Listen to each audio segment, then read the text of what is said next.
सभी सत्संग प्रेमियों को जय सीताराम। आज तीसरे दिन की कथा आपके सामने प्रस्तुत करने जा रहा हूँ। राम जी की सेवा। भगवान को चंदन पुष्प अर्पण करना इतने मात्र में कोई भक्ति पूर्ण नहीं होती। यह तो भक्ति की एक प्रतिक्रिया मात्र है। भक्ति तो तब होती है जब सब में भक्ति भाव जागता है। ईश्वर सब में है। मैं जो कुछ भी करता हूँ उस सब को ईश्वर देखते हैं। जो ऐसा अनुभव करता है उसको पाप नहीं लगता। उसका प्रत्येक व्यवहार भक्तिमय बनता है। वह अति शुद्ध व्यवहार है और यही तो भक्ति है। जिसके व्यवहार में दंभ है, अभिमान है, कपट है, उसका व्यवहार शुद्ध नहीं। जिसका व्यवहार शुद्ध नहीं उसे भक्ति में आनंद आता नहीं। मानव भक्ति करता है परंतु व्यवहार शुद्ध नहीं रखता। जिसका व्यवहार शुद्ध नहीं वह मंदिर में भी भक्ति नहीं कर सकता। जिसका व्यवहार शुद्ध है वह जहाँ बैठा है वहीं भक्ति करता है और वही उसका मंदिर है। व्यवहार और भक्ति में बहुत अंतर नहीं है।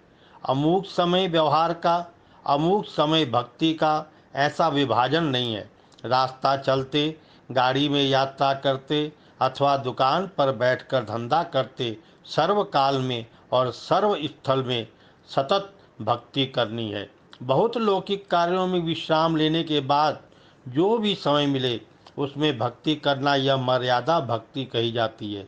मर्यादा भक्ति में व्यवहार भक्ति अलग अलग होते हैं, परंतु पुष्टि भक्ति में व्यवहार और भक्ति अलग अलग नहीं होते, एक ही होते हैं। भक्त बाजार में शाक भाजी लेने जाए, यह भी भक्ति है। उसका ऐसा भाव है कि मैं अपने ठाकुर जी के लिए शाक भाजी लेने जाता हूँ। प्रत्येक कार्य में ईश्वर का अनुसंधान, इसे कहते हैं पुष्टि भक्ति। प्रभु का स्मरण करते करते घर का काम करो तो वह भक्ति है। यह घर ठाकुर जी का है, घर में कचरा रहेगा तो ठाकुर जी नाराज होंगे, ऐसा मानकर झाड़ू देना भी भक्ति है। मेरे नारायण आरोगते हैं, ऐसी भावना से किया हुआ भोजन भी भक्ति है। बहुत बार माताओं को ऐसा लगता है कि कुटुंब बहुत बड़ा है, जिससे सारा दिन रसोई घर में ही चला जाता है, सेवा पूजा कुछ हो नहीं पाती। परंतु घर में सबको भगवत स्वरूप मानकर की हुई सेवा, यह भी भक्ति है। भक्ति करने के लिए घर छोड़ने या व्यापार छोड़ने की आवश्यकता नहीं। केवल अपने ही लिए कार्य करो, यह पाप है। घर के मनुष्यों के लिए काम करो, यह व्यवहार है। और परमात्मा के लिए करो, यह भक्ति है। कार्य तो एक ही है, परंतु इसके पीछे भावना में बहुत फर्क है। महत्व किया का नहीं, क्रिया के पीछे हेतु क्या है, भावना क्या है, यह महत्वपूर्ण है। मंदिर में एक मनुष्य बैठा बैठा माला फेरे परंतु विचार संसार का करे, दूसरा मनुष्य प्रभु का स्मरण करते करते बुहारी करे, तो उस माला करने वाले से यह बुहारी करने वाला श्रेष्ठ है। व्यवहार करो, व्यवहार करना खोटा नहीं, परंतु जो व्यवहार प्राप्त हुआ है उसमें विवेक की आवश्यकता है। मनुष्य को सतत भक्ति में आनंद नहीं आता। अपने जैसे साधारण मनुष्य का मन 5-6 घंटे परमात्मा का ध्यान, सेवा, स्मरण करने के उपरांत कुछ और मांगने लगता है। निरंतर मिठाई मिले तो मन में अभाव होने लगता है। वैसे ही मनुष्य को सतत भक्ति करने का अवसर मिलने पर वह भक्ति नहीं कर सकता।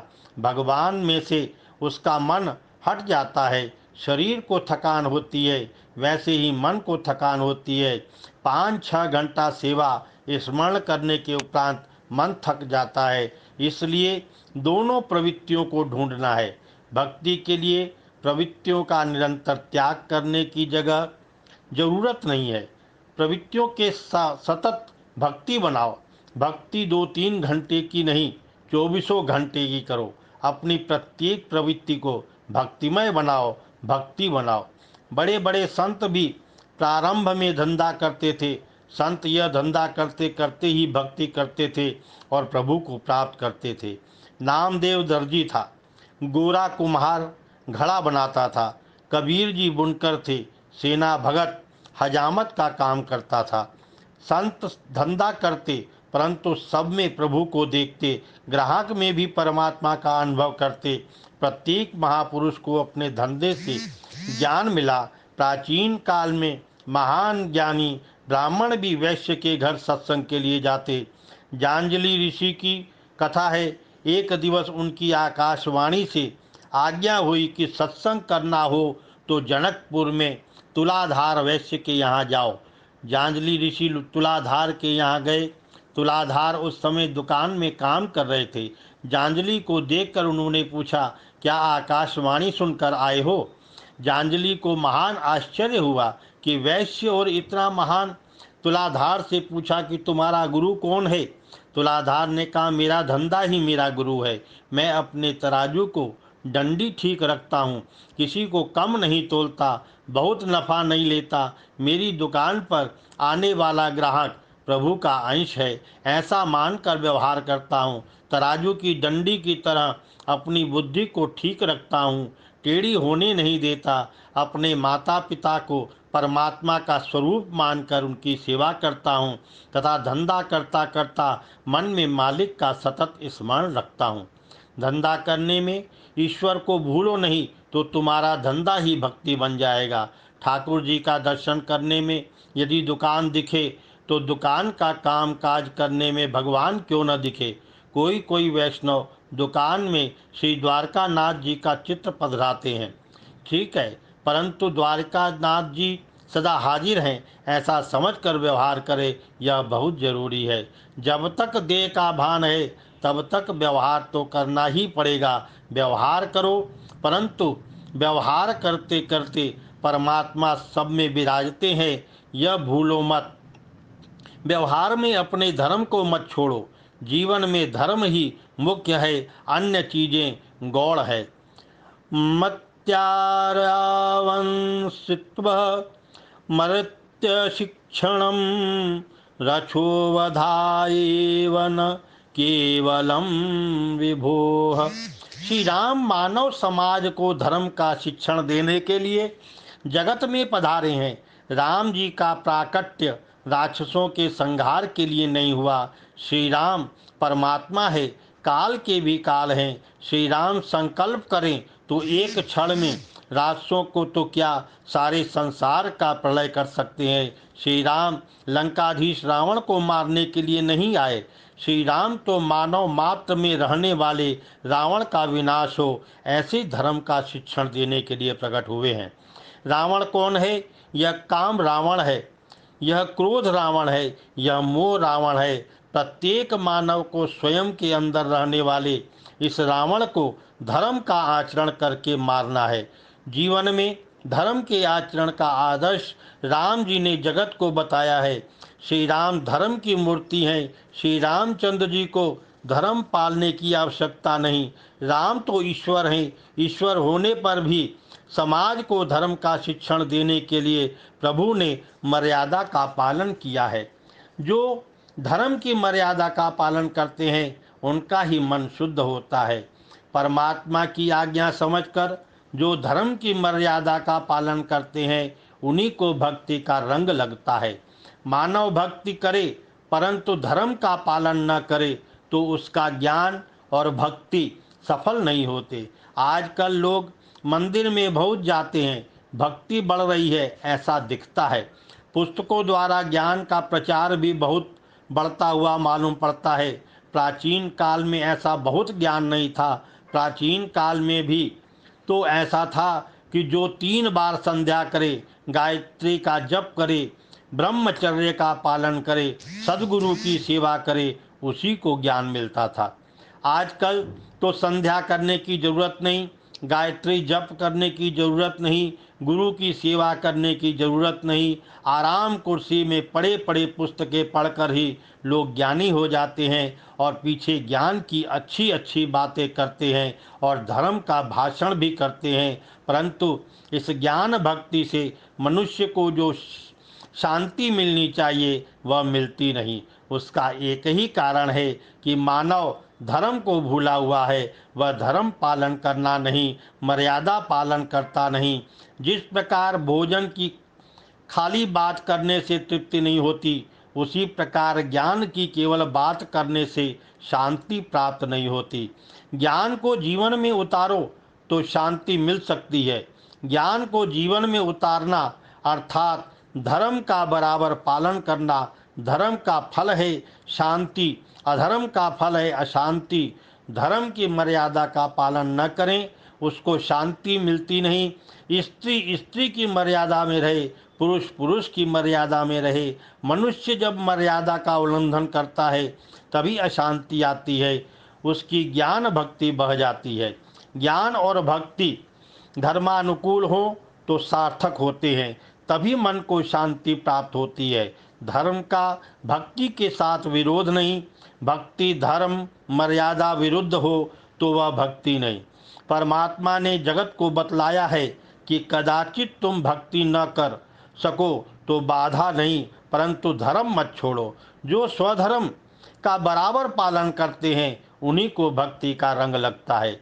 मनुष्य आकाश में धरती के ऊपर नहीं गिरा, इसकी किसी कुल में गोत्र में जन्म हुआ है। जन्म से ही कुल धर्म जाति धर्म का इसके ऊपर बंधन पड़ जाता है। ज्ञान बढ़े, धन मिले, मान बढ़े, फिर भी अपना धर्म छोड़ना नहीं। अनेक बार मनुष्य को बहुत मान मिले तो अभिमान में यह धर्म की मर्यादा को भंग कर देता है। ज्ञान बहुत बढ़ जाए तो यह ऐसा समझता है कि मुझे जचे वैसा बर्ताव करूं तो कोई बाधा नहीं, मैं तो बहुत बड़ा हूँ, बहुत विद्वान हूँ, बहुत ज्ञानी हूँ। ज्ञानी होकर भी जो धर्म पालन नहीं करते उसके ऊपर भगवान कोप करते हैं। श्रुति स्मृति ममेवाज्ञास्ततुलन्धम वर्तते आज्ञाच्छेदि मम देशि मद्दक्तोऽपि न वैष्णवः।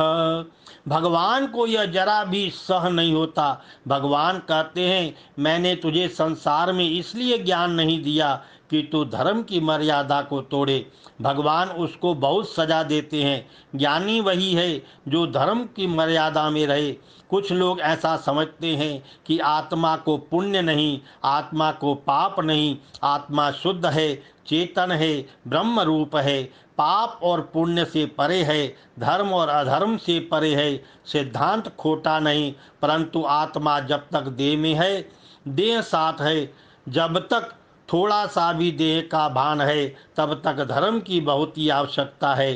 परमात्मा का ध्यान स्मरण करते हुए जो देह भान भूलता है वह धर्म की मर्यादा को भंग करे तो बाधा नहीं।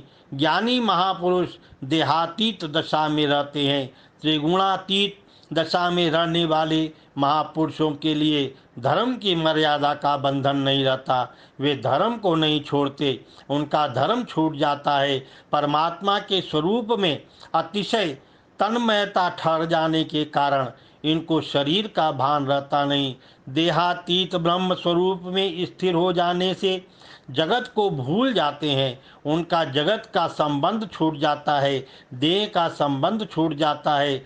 जिस पुरुष के प्राण, इंद्रिय, मन और बुद्धि की वृत्तियां संकल्प रहित हो जाती हैं वे देह में रहते हुए भी देह के गुण से मुक्त ही हैं। देह संबंध छूटे और ब्रह्म संबंध हो जाए, पीछे धर्म छूटे तो बाधा नहीं, परंतु जब तक देह का संबंध है, जब तक खबर रहती है कि मैं यह हूँ, मैं वह हूँ, मैं पुरुष या स्त्री हूँ, जब तक यह देवाभिमानी देवाभिमान है तब तक आत्मस्वरूप का ज्ञान हुआ नहीं। तब तक धर्म ही बहुत जरूरत है। भक्ति भी धर्म की मर्यादा में रह कर करो। भक्ति के अधर्म आए तो भक्ति बिगड़े, स्वधर्म का पालन करो। जब तक जगत का भान है तब तक एक धर्म छोड़े, देहवान होते हुए धर्म का त्याग करे वह मोटा अपराध है। ऐसा ज्ञान और भक्ति परमात्मा को सह नहीं होते। आत्मा का धर्म है परमात्मा से मिलना। परमात्मा न मिले तब तक धर्म पालन करना ही पड़ेगा। धर्म पालने से मन शुद्ध होता है, पाप नष्ट होते हैं और उसको परमात्मा के दर्शन होते हैं। परमात्मा प्राप्त होते हैं जिन महापुरुषों ने परमात्मा को साक्षात्कार किया है। उनको धर्म पालन करने की जरूरत नहीं रहती, परंतु जगत को आदर्श बताने के लिए वे धर्म पालते हैं। बड़ा कौन है? बड़ा वह है जो धर्म की मर्यादा को तनिक भी भंग नहीं करता। बहुत से पढ़े लिखे लोग सुबह सूर्य नारायण के सम्मुख खटिया पे पड़े रहते हैं। सूर्योदय होने के उपरांत भी खटिया छोड़ते नहीं। सूर्य नारायण के सम्मुख खटिया पे लेटने के समान कोई पाप नहीं। सूर्य नारायण तुम्हारे घर आए और तुम्हारा स्नान भी न हो, इसके समान क्या पाप हो सकता है? सूर्य नारायण के उगने से पहले स्नान करो। रामायण में लिखा है कि राम जी महाराज सूर्य उगने से पहले स्नान करते थे। भगवान श्री कृष्ण सूर्य उगने से पहले स्नान तथा सूर्य नारायण को अर्घ्य देते थे। यह लाइट तुम जलाते हो, सरकार तुम्हारे पास उसका बिल भेजती है, अमुक दिनों की मोहलत देती है, उतने ही समय में बिल भर देना पड़ता है, नहीं तो पीछे दंड होता है। आज तक सूर्य नारायण ने किसी के घर बिल नहीं भेजा, ऐसा सुना नहीं। सूर्य नारायण के प्रकाश का तुम उपयोग करते हो, बदले में तुम सूर्य नारायण को क्या देते हो? दीपावली में तुम छुट्टी लेते हो, परंतु दीपावली के 2-4 दिन सूर्य नारायण छुट्टी ले लें तो तुम्हारी दीपावली कैसी हो? सूर्य नारायण कोई दिवस छुट्टी लेते नहीं, वे नित्य प्रति प्रकाश देते हैं। तुम्हारे पास में सूर्य नारायण और कुछ नहीं मांगते, केवल एक अपेक्षा रखते हैं कि मानव सूर्य उगने से पूर्व स्नान कर ले। किसी किसी को बहुत ऊंचा ओहदा पद मिल जाए तो उसको ऐसा लगता है कि मैं बहुत बड़ा साहब हूँ, मुझे से कौन पूछने वाला है। भगवान कहते हैं तू ऊपर आ, पीछे तुझको बतलाता हूँ। क्या मैंने तुझे इसलिए धन मान पदवी दी है कि तू मेरी धर्म की मर्यादा को भंग करे? कुछ लोग भक्ति का बहाना करते हैं कि मैं भक्ति करता हूँ, मैं चाहूँ जब उठूँ तो कोई बाधा नहीं। क्या भक्ति ऐसे की जाती है? भक्ति का बहाना करके धर्म छोड़े, धर्म की मर्यादा को भंग करे, उसकी भक्ति भगवान को सहन नहीं होती। भक्ति का बहाना करके जो स्वेच्छाचारी जीवन जीता है, धर्म को एक तरफ उठाकर रख देता है, वह ईश्वर को जरा भी सुहाता नहीं। अपना सनातन धर्म अतिशय श्रेष्ठ है। अपनी धर्म की मर्यादा छोड़ो नहीं, रात को देर तक जागो नहीं। 10 साढ़े 10 बजे सो जाओ, रात 11 बजे के बाद जागते मत रहो और प्रातःकाल 4 साढ़े 4 बजे के बाद सो नहीं। कुछ लोग तो रात्रि के ऐसे राजा होते हैं कि ये रात्रि के 12-1 बजे तक गप न मारें तो इनको नींद ना आवे, पीछे सुबह 6-7 बजे उठते हैं। रामायण हमको राक्षसों का लक्षण बताती है। एक लक्षण यह है कि राक्षस लोग रात 10:30 बजे के बाद जागते और सुबह 4 बजे के बाद शैया पर सोते पड़े रहते हैं। इस स्थान पर कोई राक्षस हो ऐसा मत समझो, तुम तो सब ऋषियों की तरह हो। अरे राक्षसों के क्या कोई 2-4 सिंह होते हैं? रामायण के बताए हुए लक्षण जिनमें हो वे सब राक्षस हैं। तुम नित्य प्रति सूर्य उगने से पहले स्नान करो, तुम्हारा कल्याण होगा। तुम्हारे ऊपर सूर्य नारायण की कृपा उतरेगी। सूर्य नारायण बुद्धि शुद्ध करते हैं, सूर्य नारायण आरोग्य प्रदान करते हैं। अपने भारत में पहले इतना अधिक रोग नहीं था, आजकल रोगों की संख्या बहुत बढ़ गई है। दवा खाने में जहाँ देखो वहाँ बहुत भीड़ दिखाई देती है। पहले भारत के लोग सूर्य नारायण की उपासना करते थे, लोगों में संयम था। आज तो भोगों का साधन बढ़ गया है, विकार वासनाएं बढ़ गई हैं, जीवन बहुत विलासी हो गया है। जीवन में संयम रहा नहीं, सदाचार रहा नहीं, सूर्य नारायण की उपासना रही नहीं, इससे रोग बढ़ गए हैं। श्री रामचंद्र जी सूर्य वंश में प्रकट हुए। सूर्य नारायण तन मन और बुद्धि तीनों को सुधारते हैं। सूर्य उगने से पहले स्नान करो, सूर्य नारायण को अर्घ्य दो। तुमको दूसरा कोई मंत्र न आता हो तो ऐसा बोलो, श्री सूर्य नारायणाय नमः। सूर्य नारायण प्रत्यक्ष परमात्मा है, अन्य बहुत से देवता प्रत्यक्ष दर्शन नहीं देते, परंतु सूर्य नारायण प्रत्यक्ष दर्शन देते हैं। दूसरे बहुत से देवता भावना से दिखाई पड़ पाते हैं। यह गणपति है, यह हनुमान जी हैं। अपने को ऐसी भावना रखनी पड़ती है। भावना न हो तो केवल मूर्ति दिखाई पड़ती है, परंतु सूर्य नारायण में भावना करने की जरूरत नहीं पड़ती। धर्म की मर्यादा भंग अर्थात परमात्मा की आज्ञा का लोप, भगवान की आज्ञा का लोप करने वालों को भगवान कभी अपनाते नहीं।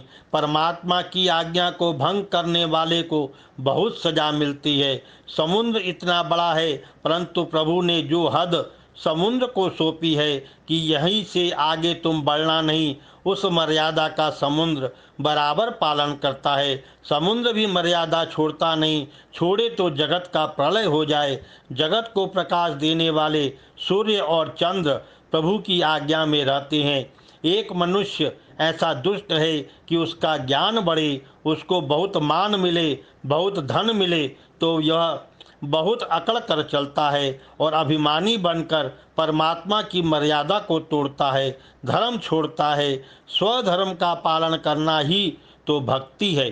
प्रभु की आज्ञा का पालन न करे और भगवान को फूल और माला अर्पण करने जाए, ठाकुर जी के सन्मुख सामग्री पधरावे, उसको भगवान कहते हैं कि मैं तेरे हाथ की सामग्री नहीं लूँगा, तू मेरा कहा करता नहीं। जो स्वधर्म का त्याग करते हैं उनकी सेवा को भगवान स्वीकार नहीं करते। भगवान को धर्म अतिशय प्रिय है। धर्म का रक्षण करने के लिए ही तो परमात्मा जगत में आते हैं। यदा यदा हि धर्मस्य ग्लानि भवति भारत धर्म संस्थापनार्थय संभावामि युगे युगे। श्री राम जी मर्यादा पुरुषोत्तम है। राम जी एक भी मर्यादा को भंग करते नहीं। सनातन धर्म का दर्शन करना हो तो तुम राम जी का दर्शन करो, राम जी के चरित्र का मनन करो। सनातन धर्म जैसा धर्म दूसरा हुआ नहीं और होगा भी नहीं। सनातन धर्म ईश्वर का स्वरूप है। धर्म साधन भी है और साध्य भी है। सनातन धर्म की विशिष्टता यह है कि वहाँ साध्य और साधन दोनों एक ही है। भक्ति एक साधन है और पीछे भक्ति साध्य बन जाती है। भक्ति भगवत रूप होने से भक्ति और भगवान पृथक नहीं। धर्मानुकूल पवित्र जीवन कैसे व्यतीत किया जाए, यह जगत को राम जी ने बताया है। सनातन धर्म राम जी का स्वरूप है। रामो विग्रहवान धर्मः धर्माचोतुमूर्तिम पाप पुण्य तुच्छ नाही।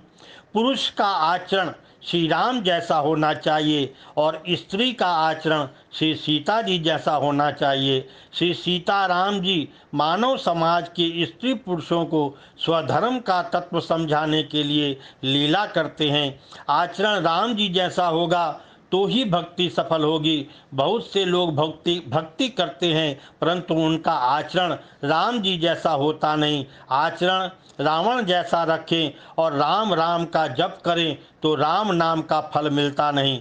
तुम किसी देवता की सेवा करो, कोई भी देवता मानो, परंतु तुमको राम जी की सेवा तो करनी ही पड़ेगी। मानव मात्र के लिए राम जी की सेवा अनिवार्य है।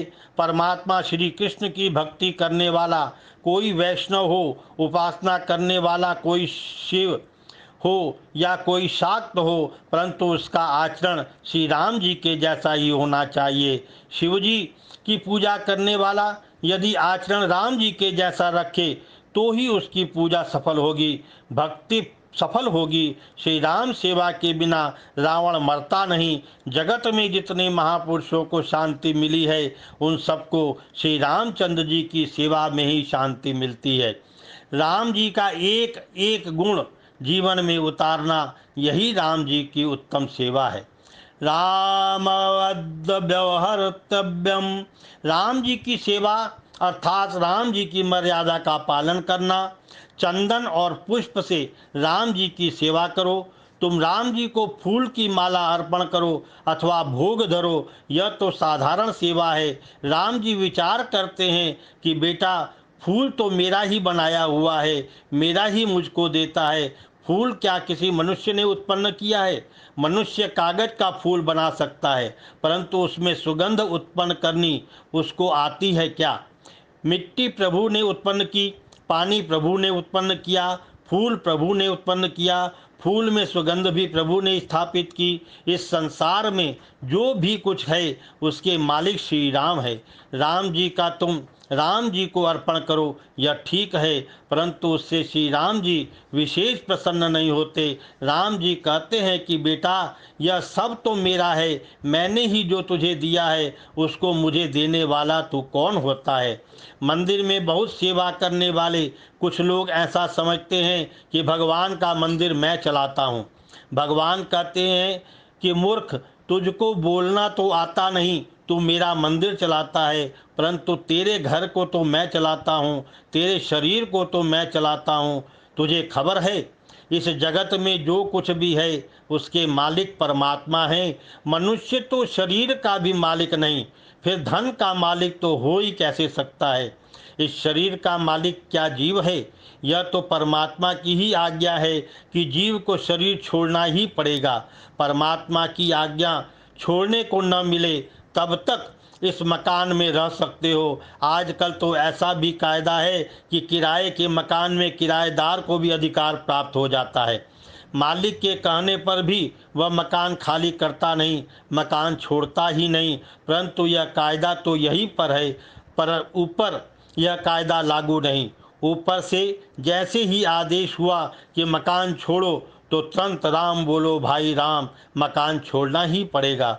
मनुष्य तो शरीर का भी मालिक नहीं, तो फिर धन का मालिक कैसे हो सकता है? मालिक तो एक श्री राम है, परमात्मा ही मालिक है। मेरा क्या है? मनुष्य यह समझता नहीं, इससे मारा मारी करता है। कितने तो ऐसे होते हैं कि उनके हद में भिखारी बैठा हो और खाता हुआ हो तो भी उसको सहन नहीं होता। उससे कहता है कि चलो उठो यहाँ से, यहाँ क्या बैठे हो, यह स्थान मेरा है। सब कुछ छाती पर बांधकर अंत समय में साथ ले जाना है। स्थान तुम्हारा है, मालिक परमात्मा है। प्रभु ने कृपा करके अपने को यह बहुत दिया है। परमात्मा को तुम अर्पण करो, यह ठीक है, परंतु उससे प्रभु विशेष प्रसन्न होते नहीं। परमात्मा को प्रसन्न करने की इच्छा हो तो प्रभु की आज्ञा का पालन करो। यह तो राम जी की मोटी पूजा है।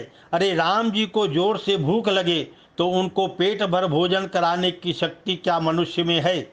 इसलिए वेद में वैसा वर्णन आता है कि परमात्मा खाता नहीं, परमात्मा तो जगत को पोषण करता है, विशंभर है, उसको तुम क्या देने में समर्थ हो? भगवान की आज्ञा का पालन करो, यह परमात्मा की सच्ची सेवा है।